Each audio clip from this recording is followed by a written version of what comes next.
30 days. That is all it was supposed to be. A simple experiment. Walk up early, get ahead of the day, feel better about life. Adam had no idea that a phone alarm set at 5 a.m. would end up being the most honest conversation he had ever had with himself. Before we go any further, I want to ask you something. Have you ever started something, felt good about it for a few days, and then quietly let it go without telling anyone? Drop your answer in the comments below. And if stories like this feel familiar to you, please like and subscribe. There are more coming. Adam is 28 years old. He works in a gray office on the 4th floor of a building he cannot remember choosing. He wakes up every morning at 7:45, showers in a hurry, skips breakfast, and sits at his desk by 9. His evenings look the same every night. Dinner alone, phone in, and one video leads to another.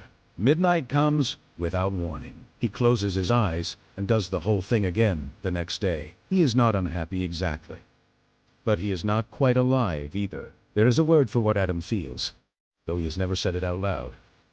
Stuck. Not in a dramatic way. Not in a way anyone would notice. Just stuck in the quiet, invisible way that creeps in when a person keeps promising himself that things will change and then watches the weeks pass without anything changing at all. He has tried things before. The gym membership, the journal he wrote in 4 days. The book he got through 40 pages of before it became a coaster. Each time he quits, something small dies inside him. Not loudly. Just a little. The way a candle goes out in a room where no one notices it was ever burning. He does not know it yet. But something is about to shift. It happens on a Tuesday night, 23 minutes past 11. He is lying in bed, phone propped against his chest, watching a video of a man talking about mornings. The man is not a celebrity. He is not particularly inspiring to look at. But something he says lands differently. He says that the first decision of the day is the most important one. Not because waking up early is magical, but because every time you override your own comfort for your own sake, you build something inside yourself. Something quiet. Something that compounds. Adam puts the phone down. The ceiling is dark. He lies there for a long time. Then he picks the phone back up and sets his alarm for 5 a.m. Day 1. The alarm goes off, and Adam feels something close to physical pain. The room is completely dark. The blanket is warm. His body does not want to move. Every cell in him is producing reasons to reach over and press snooze. Almost dos. His hand hovers over the phone for what feels like a full minute. Gets up.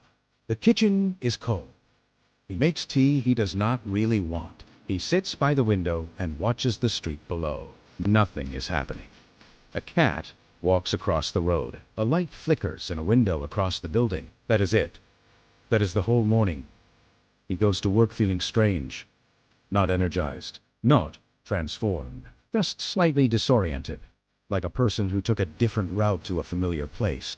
Day 4 is the hardest. He cannot explain why, day 4, specifically, but something about that morning makes him want to quit more than any other. He sits on the edge of the bed after the alarm goes off and puts his face in his hands.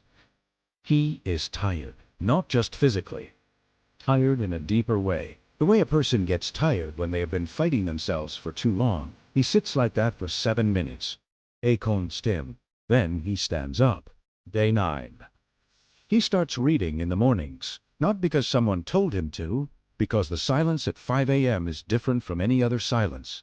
It does not feel empty. It feels like something waiting to be filled. He finds a book he bought 2 years ago, still with the receipt inside. He reads 11 pages. It is not a lot, but it is 11 more pages than he read the day before. Day 14 halfway. He does not feel like a different person. He wants to be honest about that. He still gets tired. He still has moments where the alarm feels like an insult. But something small has changed. When the alarm goes off now, there is a half second. Just a half second, where he does not fight it. Where his body just moves. Almost like it is starting to remember who it is supposed to be. Day 19, he misses a morning. Not because he chooses to. He is sick. Fever. Headache. The kind of sleep that swallows you whole. He wakes up at 9:30 and looks at his phone and feels something unexpected. Not relief, guilt, but a different kind of guilt than usual. Not the guilt of someone who quit, the guilt of someone who was interrupted. He notices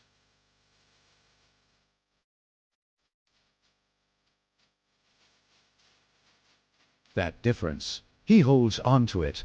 Day 23.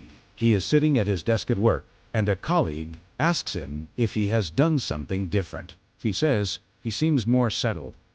He does not know what to say to that. It just nods. But on the way home, on the bus, with his headphones in, he thinks about that word. Settled? It is not a word he would have used for himself 6 months ago. Day 29. One morning left after this one. He wakes up before the alarm. 4:52. He lies in the dark and listens to the city beginning to stir outside. A car passes. Somewhere distant, a door closes. He does not move. He just breathes.